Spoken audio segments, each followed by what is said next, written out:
Hello everyone, this is Julie with Craft with Julie, and today it is time for another Makers with Heart Mystery Envelope Challenge. This month I sent out the envelopes to my fellow Makers with Heart, and I sent them a few of the Cape Cod die cuts, and my instructions were pretty simple. They could use anything they wanted.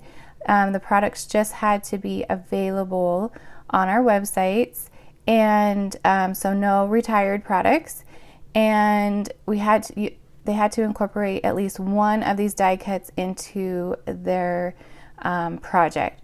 So we all have actually different die cuts, so it'll be fun to see what everyone creates. These are mine. I try to incorporate, choose different ones that were similar, but for each envelope. We'll see what everybody comes up with. So I grabbed the the Memory Lane. Dream Maker was last month. The Memory Lane papers. Look how pretty these are. I've already cut into some of these.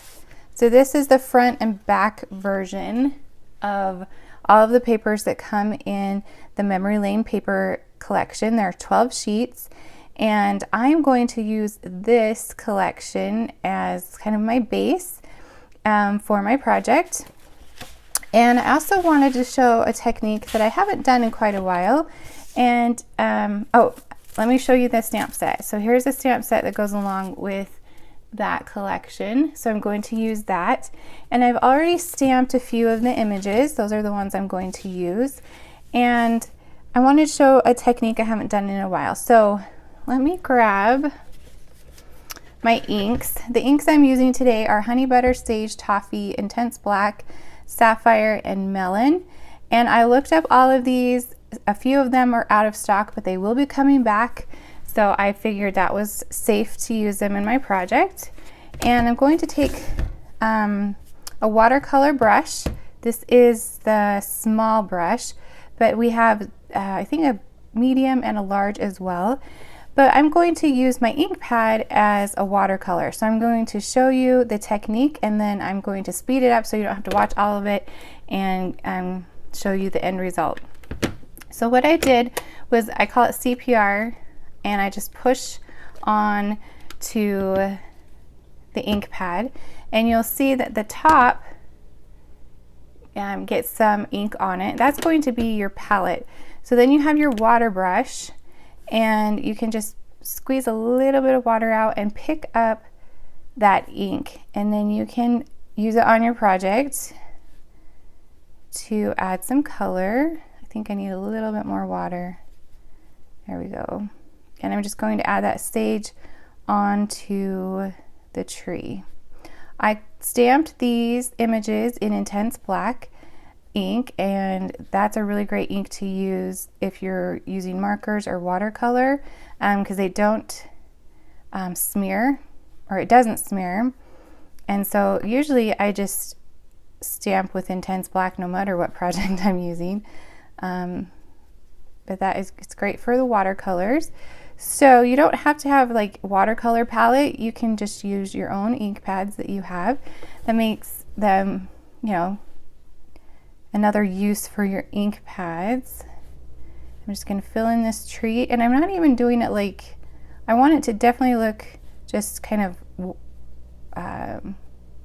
watercolor wash, not perfect. And when you're done with a color, you'll want to squeeze it out and clean off your brush. You could do that on your chamois, and then you'll want to clean the ink out of, or the water out of the top of your ink pad as well. And then you can move on to your next color. So look how fast and easy that is to add some color with your ink pads. Okay, I'm going to continue on and get these colored, and then I'll show you the rest of my project.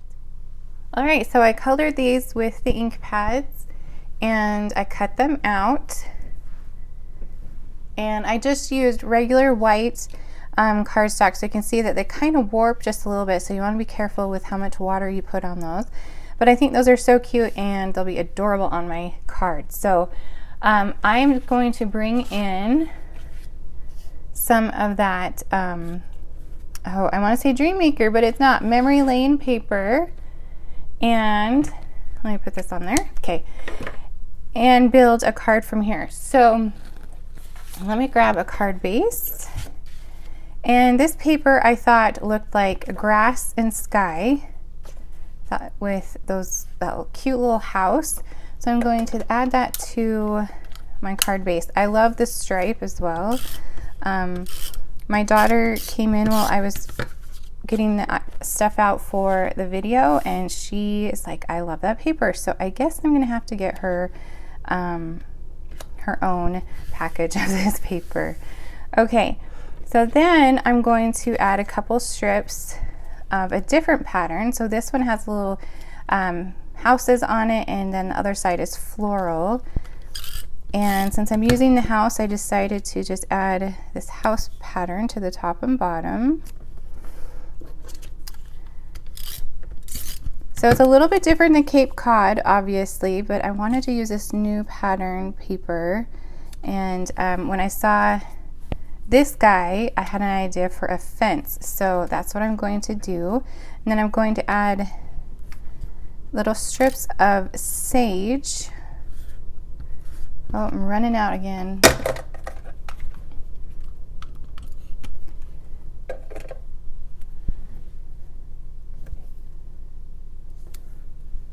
Okay, bringing in another adhesive.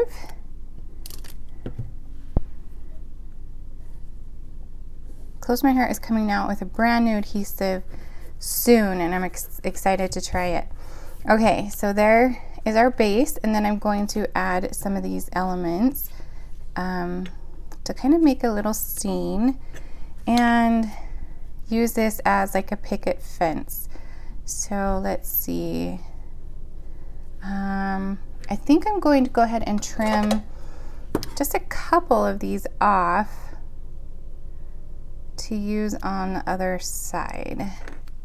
So these die cut shapes are like almost chipboard, and they have little white ones and all kinds of shapes to match Cape Cod, but I thought this was the cutest little fence, so I wanted to use it. Okay. It'd be really cute for like a pumpkin too, a pumpkin scene. So let's put this on the side, and then we can add our house.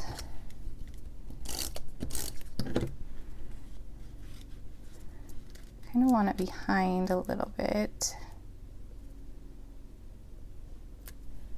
And then our tree. And you could use 3D foam as well. And then I have this adorable flower. Let's see, I'm gonna add this one to that side.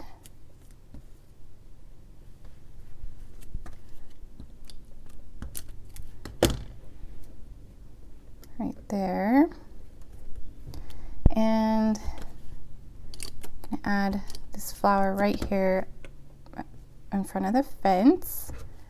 And let's see, I think I want to add one more thing. There's this adorable heart on this stamp set, and I want to add one in Sage Ink.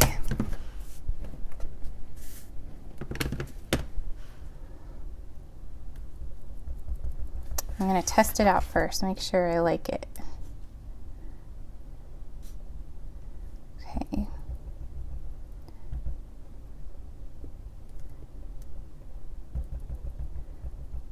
I'm going to add a little heart right there on the card. Okay, I think I am done. So a Cape Cod fence turned into a memory lane card. So there we go. Make sure and check out what the other ladies created with their envelopes. I will list their channels in the description of this video, and I'll also list all the supplies that I used to create this card. And if you enjoyed this video, I'd love a thumbs up. Maybe leave me a nice comment, and make sure you subscribe so you don't miss out on future collaboration videos. Thank you so much for watching, and I will see you next time.